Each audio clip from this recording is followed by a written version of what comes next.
নমস্কার। সব পাত্র লিখেছেন কবি সুকুমার রায়।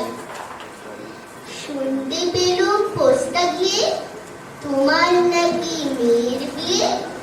গঙ্গারামকে পাত্র পেলে জানতে চাও সে কেমন ছেলে।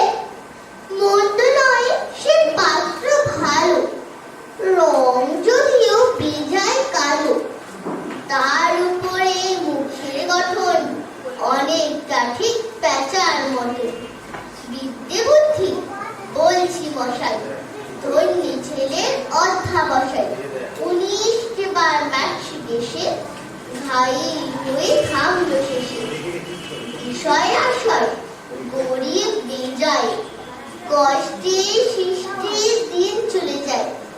মানুষ তো নয় ভাইগুলো তার, একটা পাগল একটা গোয়ার। আরেকটি সে তৈরি ছেলে, জাল করে নোট গেছেন জেলে। কনিষ্ঠটি তবলা বাজায়, যাত্রা দলে 5 টাকা পায়। গঙ্গারাম তো কেবল ভোগে পীরে জ্বর আর পাণ্ডুরোগে। কিন্তু তারা উচ্চ ঘর, কংসরাজের বংশধর। শ্যামলাহিরি বনগ্রামের কি যেন হয় গঙ্গারামের। যা হোক এবার পাত্র পেলে, এমন কি আর মন্দ ছেলে। ধন্যবাদ।